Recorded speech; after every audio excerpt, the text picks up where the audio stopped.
These NA guys are seriously fighting back a whole lot. In the bottom left, hailing from Germany, but now living in Canada, he is TLO.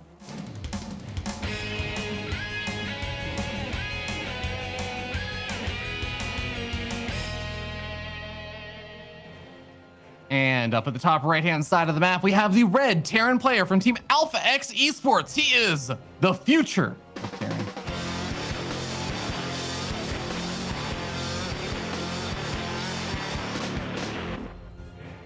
Young Money Joe, now of 18 years of age. Why is he Young Money? Because he is Young Money. Like, all of his money he earned when he was young. Oh, well, I mean, so far. wait. Yeah, but Dario, for example, TLO is old money. TLO earned a lot of his money and been on the older side now. He's the oh man, what is it? I can't remember the word actually. I know there's like a word for when it's just like a young woman who just like runs around in life and gets all her money. Oh, gold digger? No, but that is actually another good word. I was like, are you calling TLO a gold digger? This is the only word I know to describe the thing that you're hinting at right now. Oh, no. That's not what I was thinking of. That is amazing. Anyways. All right. Overall. Whoa, okay, hold on. Can we talk about these group standings really quickly that we're seeing up on the screen? Nina up at 4-1. I literally said overall in this group, and you're like, can we talk about the group? Yeah. You're tracking why. Okay, sorry. Go on. Go ahead, Tommy. Saw you. I'll put my pencil down. I'll mute my mic.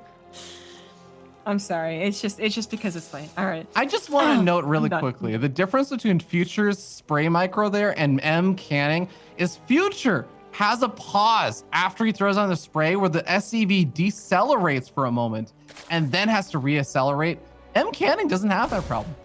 Mine does not. Let's talk about the groups for a little while. So Nina, now on the top, she's tied with Estrella, so it's just, just that or the other, right?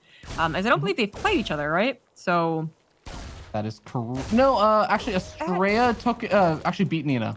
Yeah. Well, then technically he would be number one. I mean, production, please. Well, still a beat. I mean, it being dead even is still really, really impressive and a great showing for Nina, who I think has not always been the most consistent player, but is definitely showing up right now.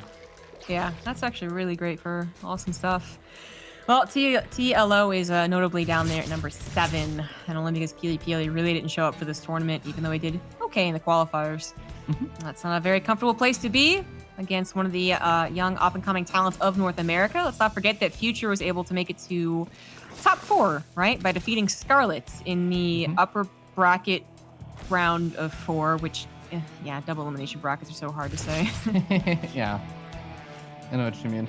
Yeah. And I just even want to give it a bit of a shout out to Rob, who I think is also, even though he's not got the positive score, I think he's still in a place where has 2 more matches left. And I think it's still possible for him to make some magic happen there and advance out. So really, really cool group so far. I have really enjoyed watching this group shape up.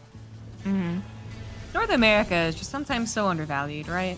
I love the games that come out of North America. Isn't it, Zombie Grub? I know. So glad. I know. I came from North American roots too, man. You just like latched onto them and then loved them and hugged them and squeezed them and called them George. All of them. All of them. And that reference went over my head, Zombie Grub. But we got the Hellions moving on forward up into the natural expansion. And one of the Hellions goes down, but okay, he doesn't end up going for the drone, so he's not going to be able to one-shot them anymore. Might still be able to snag 2 kills here. Not the best of trades, but I thought he was going to go into the main base and maybe just confirm, like, are there spore crawlers there? Are you investing in all that? But ends up just backing out with that last Hellion. Yeah, not the best investment of 4 Hellions, really. And not a move we see too often anymore. People usually go up to 8 Hellions, and that kind of signals they're going to think about diving. But diving before that, even if you see an opportunity, just feels like it hasn't happened in a while. But yeah, he saw an opportunity. It wasn't really there. So be it. I do not mind Future's build, even though TLO is well prepared for it, taking on the Hellions, already having scores against the Banshees. Because TLO certainly can be an aggressive player. He's not as aggressive as the Bly that we usually talk about over in Europe, but he could have done something aggressive. So the Hellion Banshee not only defensively is pretty good, but nowadays it feels like when they're in the hands of a good player, 2 Banshees together can actually get a good 6 drone kills and still live. Oh, Hellion's getting surrounded over here, man. TLO is hard shutting down any of the Hellion harassment. And the Banshee so far, while this Banshee is staying alive, has not really been able to find a ton of value just yet. So at this point, TLO is going to feel really confident saying, well, I have just killed 5 of your 6 Hellions. Yeah, I can drone up. I can go crazy on those drones. I barely even lost any lings with all of that. Mm-hmm. I mean, this is supposed to be a really nice game for TLO, right? It just is a question of can he carry on with it, or are we still evaluating Future as the better player? And he can still lose, drones here. As I said, these 2 Banshees together. They shouldn't do much damage, but sometimes they manage to find something. The creep spread is also a bit concerning with the change on their armor tag. Having the Hellions out and about and not being sacrificed is actually kind of useful for that, as well as for defending your 3rd CC, but now Future doesn't have those possibilities at all. I guess we'll wait for Future's 2-tank push to see if TLO is going to be prepared for it, and that'll really be, that's the biggest test for me. How does that fight go? How much does TLO gain control over the map? No, I think that's a really good way of evaluating it, because that is usually what this is all going to be leading on up to here for Future. It's of course a little bit of Hellion harassment here and there is nice. Finding a few drone kills with the Banshees is nice, but it is all just kind of like an opening salvo that you end up throwing out there to lead into the actual big push in later on. TLO gonna have his baneling speed done just barely in the nick of time. I think by the time this makes his way over to TLO's 4th. And has a lot of banelings to just finish on up. So I feel like he has the tools he needs to defend here. But Future is sitting up a decent bit of army supply as he moves forward. Got that 2nd tank in the medevac, I believe. Creep is going to be cleared up fairly quickly. There's the 2nd tank, and TLO would have loved to have been in a bit of better position to stop this right from the get-go. But now with both tanks sieged up, it's going to be a bit more difficult, especially since Future has plenty of time to target fire with either the Marines or the tanks on those banelings. TLO is trying to get to his mutas now, but they're a little bit late, so they can't really go and snipe that. The tanks in the back line. And speaking of sniping, maybe the Spore Crawler could even go down. Oh no, the 4th definitely should not go down. Banelings are going to get target fire down by the siege tanks. That doesn't leave too many of them. And look at that micro there from Future. Takes out the remaining banelings. He might lose both tanks, but we go back in for that 4th base now. And we see there's not a whole lot of banelings here to defend. In fact, there are 0 banelings on the map. 7 lings, 5 lings, barely anything over here. It's just Queens and Mutas right now. Queens and Mutas versus Stim Marines. Not the fight you want to take. The Banshees come in to help out behind all this zombie grub. The Marines may not finish the job, but the Banshees will. Yeah. I would say that Future could have even made this easier on himself not trying to protect the tank like he did, but he might have assumed that TLO had backup banelings, and then he went, do you? And he scanned and said, oh, okay, this game is mine. TLO doesn't even defend the first 2 tank push, and that does not bode well for this game, obviously. It doesn't really bode well for the next games. Maybe if he can push this back, even at the loss of his 4th, he could get a good meter count, but never mind on that mark. No. Yeah, and that 4th base is almost undoubtedly going to go down as that Spore Crawler. A few lings are going to pop on out. That hatchery is just one small little love tap away from going down. As soon as Future decides he wants to go in to try and snipe that off, he can. Remember, there's not a bunch of queens sitting around with energy to transfuse or anything. That hatchery is just going to have nothing but natural health regen. And I feel like you phrased it really well, Zombie Grub. If this is how the first game goes for TLO, I actually felt like he had a pretty decent start so far. Shut down the Hellion harass, didn't really take too much from the Banshees, got some creep spread out there. Well, it's not going to be great, but he is going for a nice counter swing here. He's going to shut down mining over at that 3rd base. The Muta's finding bits of damage at the cost of his 4th. I feel like TLO actually almost tapped out at one point. It looked like he had reached over to his keyboard to type GG, but seeing the very weak Marines decided to keep in. But even with this counterattack doing well, or the run by, what do you want to call it, doing well, he did just lose his 4th base. His muta count is still not convincing, as it looks like a couple more were lost against the reinforcing Marines. So he's been like constantly at 5 or 6 as opposed to, well, what he would be at. He had 18 mutas lost in this game. He'd be at 23 right now. That is not great. Drones being picked off by siege tanks as they long distance mine to the 4th base. More queens going down inside the main base. If the mutas are on the other side of the map, there's nothing to defend back at home. Future takes the first game very, very solidly. Yeah, a 2-tank push. I mean, it can be bad, you know, like you can lose too many Banelings to it, you can lose mutas to it, but it's not really supposed to be the case that you lose your entire army plus your queens plus your mutas. Like that was not great. And as you pointed out, like it wasn't like it was started off because he lost 20 drones, and it's understandable. He just wasn't as prepared as he thought he was. Should have just waited a little while longer, I guess. Either a pounce on it faster or just wait a little while longer. Yeah, and like I think it's about the fact that like the Banelings are all moving forward toward future, and I believe, if I recall correctly, it's now been a few minutes since we saw the fight and everything, but I believe the Banelings are starting to move off of creep, and it's like that moment when there are 2 tanks behind everything, and they're able to just right-click down with some good micro there from future, right-click down. 4 Banelings, I think, go down to the siege tank shots, and there's 3 Banelings left over. Future has a moment where he turns or like looks at that and says, I can do this. Right clicks down each one of the Banelings before they get in range. And once the Banelings are gone, Stim Marines versus, you know, unupgraded Zerglings. Yeah, the Stim Marines can take that. That's where everything I felt like just started falling apart. But if you like we were saying, the Banelings are powerful even when they aren't necessarily connecting, just to buy time, because the Terran player has to respect it, right? So if you buy a bit more time to get out some more of those units, yeah, I do feel like TLO maybe had a better shot there. Yeah, if he has just like 6 Banelings on creep defensively, so when future scans, yeah, he doesn't snowball like that. He still took an excellent trade, but doesn't quite snowball. And maybe TLO can get some power back with like, you know, mutas that don't keep on dying over and over and over again. But it snowballed pretty bad, and TLO is going to have to be more on point against a very similar push, I would think, as we head into Eternal Empire. I'm thinking about that 4th base being troublesome once more. I do want to add that I think that TLO's build also wasn't the absolute perfect, so I'll be a little more critical of it when we get into this game. Because when I saw that there was +1 flyer and only +1 carapace started, and the mutas had not come out at all yet, I was like, those are it's kind of weird. It's kind of an odd time for that all to be together. So I think it's time to be more critical of TLO's macro, because if Future's going to hit that 2-tank timing again, it could be deadly.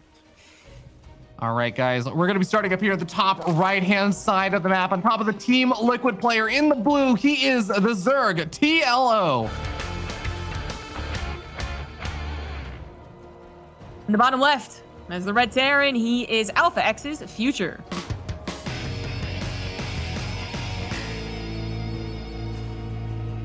Once again, this is such an important match. I mean, this is an important game now for TLO, because he is on the verge of potentially just being eliminated here from the groups. He's already sitting at a not so great score of 1-3.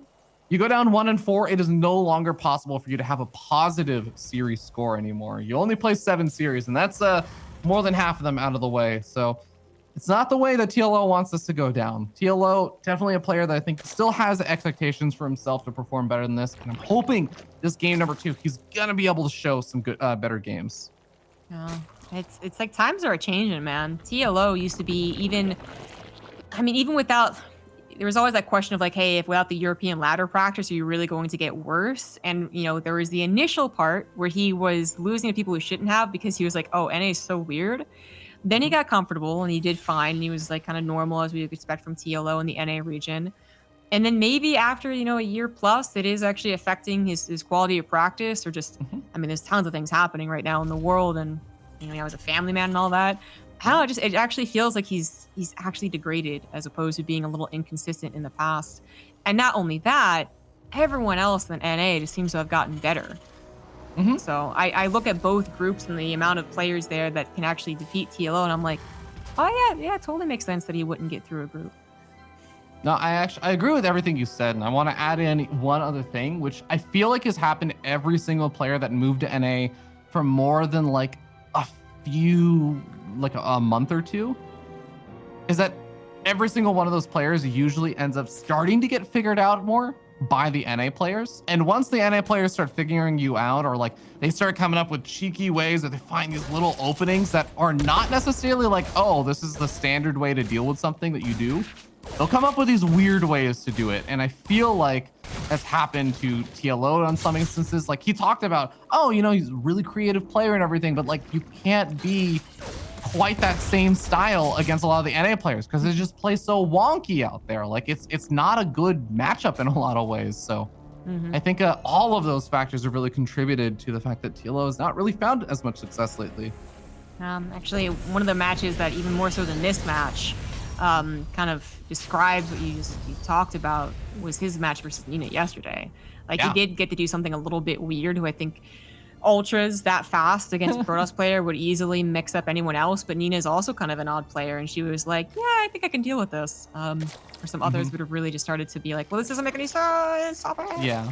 Nina is literally the last player you want to do something super duper weird to, because Nina's the player that has literally told me for like, I think for the first 6 years or something, 7 years, she was like, I didn't actually ever really learn build orders. I just kind of like looked at stuff and was like, yeah, I think this is generally what it looks like. Like she is a super on the fly player. Yeah. Well, this game has shaped up into, and that was just scouted, a 1-1-1 build that's not Banshees. So Future doesn't, either he feels like the Banshees weren't worth it for offensive reasons, or he felt that it wasn't worth it because TLO is not going to attack him. So he doesn't do like a super greedy third CC build, but this is kind of one of the least committed ways you can open up the starport. You know, just the Viking and then maybe even Reactor. You had to start swapping out the barracks. Yeah, exactly. So just the Viking to clear things up is something that TL's going to be able to confirm. And now he can maybe make a more appropriate decision on what he wants to do. In this game, it is the faster upgrades, but I said I was going to be critical on his macro. That second evolution chamber. What's up with that timing?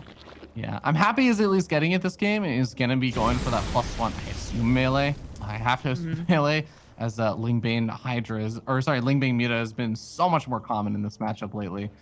But I do want to quickly note that there's the Hellions move forward. There's only 3 Lings on the map. Oh, that's a problem. And now it's 6 Hellions, not even just the 4. At least the Queens try and help out, and there are 10 more Lings on the way. Drone split's going to be had. It's going to maybe deny mining, but can't actually get that many drone kills. Even a decent drone pull into the Hellions, honestly. This could have been worse. 7 drones? Yeah, just the 7 drones. I mean, usually not. It's, you know, for 6 Hellions, that's not even a direct mineral trade, but I don't know. Yeah, probably wasn't the greatest trade. Like, I'm sure TLO would have wished he lost slightly fewer, but I think you're right. Like, it is not necessarily the worst thing in the world. Future is expecting to trade out a bunch of those Hellions when he goes through one of those extremely deep dives there. And I would say, you know what, TLO, given the fact that you only had 3 Lings out, not that bad. Not that bad. I really thought you were going to lose a lot more there, TLO. Yeah, that's the best way to put it. For me, it's again one of those situations just like with Australia where it's like, well, I mean, does that matter so much as everything else that's going on right now? Which seems to be that Future's doing his build just a little bit better, and TLO has just been interrupted, not necessarily directly by losing 7 drones, but also having to take care of that. So yeah, his +1 melee was a little bit later. That was a given on his evolution chamber timing, and then he had to wait a little while longer for that. I do kind of like this double expand. This does mean that he was banking a lot of minerals, but it could work out. It's like, it could work out. It could be a risk that actually pays off, and he has to give up his 4th base, and he has the other 4th base to go to. I don't know if I like it in both the same location, though, right? Like, it would have been so cheeky and clever of him. It would be so TLO of him to go for the 5th base on the right side, where the Queen currently is. Like, that might have been cool. Yeah, that would have been cute. It's definitely a little bit more dangerous if there is like that Terran push across the map, because you're expanding into where I imagine the eventual 4th base of Future will go. So it gets a little bit scary there, but definitely had some potential. Oh man, Future identifying the Ling surround a little bit in advance is going to be really nice, because that could have ended disastrously, but well. So, the reason I was like, I don't know about this 5th is that when maybe you could go, okay, I don't care about this base, I'll go to another one. When you lose the 4th on Eternal Empire, you're in danger of losing your 5th on Eternal Empire, right? Which is kind of what's happening here. It looks like TLO is going to have a big enough surround set up. The tanks, well, they're actually not dying. The Banelings again. The Baneling number was not that high, and they did not have speed. But the tanks were finally cleared up. That could have been worse, but also could have been a lot better. I'm going to note yet again that there are 0 Banelings out on the map again. Oh my gosh! Oh, you're. See, that was what I was saying. Like, right. that was all the Banelings. That was all of the Banelings. I thought you just meant that they were caught again, that they were killed again, but you're right. Oh, jeez. Oh. Just let me clean it up. Yeah. I guess the queens are pretty threatening there. Like, that is a full surround and everything. So, yeah, Future will still end up backing out. TLO gets away with the situation and is able to get that time he needs to make more banelings. He's going to add on an infestation pit as well. And does he have +2 melee finished, or is it, like, not even started? No, he never started out +2 melee. Again, making some mistakes. He's going straight up to Ultras, which is a kind of old way of playing ZVT. I do love Burrow. I always love Burrow. And Future might not be expecting it, but given another minute here, he's going to be like, where the meat is, where are the Hydras? And then, you know, figure it out from there, if he hasn't already. Yeah, just by the lack of any layer tech. Yeah, Burrow coming down on the forward hatchery over here. Kind of an interesting move. But we'll see if he gets a chance to finish that up. He's still got plenty of those lings and banelings over here to push back this small double medevac drop that's really just focusing on cleaning up. Oh my god, even more banelings. Future and his baneling snipe offs are actually pretty ridiculous sometimes. They're pretty good, but they are in some of the easier situations to do them. Yeah. I'm not even talking, to be totally clear. Not even talking about these games. I was just gonna say, like, it is something I always like impresses me about Future. Yeah, it's always fun to watch it too. It looks so good. I like TLO's base off to the right side. I love Burrow, and I hope to see some burrowed banelings, but can he actually get to Ultras, man? Future, his 2-2 was not set up perfectly either. If I'm being critical of TLO, gotta be critical of Future. His +2 armor is a little bit late, so the upgrades will actually be, funnily enough, even. But yeah. TLO, do you have enough banelings? And is this round gonna be good enough? This round could be amazing, or if you, I don't know, it actually could be amazing. TLO, with the timing, doesn't work out. The sandwich here is going to force the lift off. The Future is still up 50 supplies, so while the specific battle looked good, the overall war still doesn't look that great for the Zerg. It's so strange, too, because TLO is actually on 6 base versus 3 right now, Zombie Grub. Like, it's actually a little bit ridiculous how many bases TLO has taken. But yeah, he needs to actually have time to mine from all that. Focus fire's down. A lot of the banelings, 1 or 2 do manage to connect, but Future gets another big cleanup there, and his lead is all in army supply right now. It's just 110 army supply. Wait, was that a Broad Bane? It was, and I think he just revealed it. So a scan should come down a little bit before the creep, a little bit before the creep. Noticed it. Oh no. Yeah, it's just like where a scan would go down anyways for the creep tumor, so that's not going to save his life. TLO might have had some cool moves with his army, but it just felt very lacking on the macro side. He just doesn't have enough stuff to actually beat Future, despite what he does with that stuff. Yeah, I actually really like the Ling counterattack and trying to intercept some of these reinforcements. I think this is the play because look at this. He is pulling Future back further, but at the end of the day, ends up losing all those Lings in the process and bought a little bit of time, but he needed more. Okay, you know what, Zombie Grub? One final thing. A massive Burrowed Bane connection. Burrowed Baneling. No. Okay. It was something. It's still going to be relatively even supply, though. I think he actually had to use too many Burrowed Banes to make that work. That was like 6 of them. And it wasn't like Future with all of his army over every single Baneling, right? It was a little bit linear, and he is just going to be able to pick up. That has been the consistent weakness of TLO's plan. Is that pickups have always been an easy option out. Future's going to scan the right side and then probably immediately load up a single medevac or 2 to hit it. Again, taking advantage of the lack of anti-air. He's already got 4 bases, moving on to a 5th. He should have extra tech labs finishing up. He does indeed. Even with the Ultras actually making their way out here, they're not in very high numbers, nor are they supported by very much. Yeah, hell, what am I up to 26 kills now after that last Ling connection? Not too shabby. Future has no reason to stop pushing in from this angle. He's been cleaning up so much of the creep spread there. There's not a lot of creep spread up on the high ground either, so if he wants, he could actually return back a little bit and then go up this high ground. Yeah, that's exactly what he's going to be looking to do. The Ultras coming in for a surround / run by at this planetary. I'm actually not sure what he's going to commit to. He's going to go for the planetary, but that does mean he will end up losing this north base. He's going to take out a base for a base, and that's an actual maybe. Yeah, he's going to get the planetary. All right.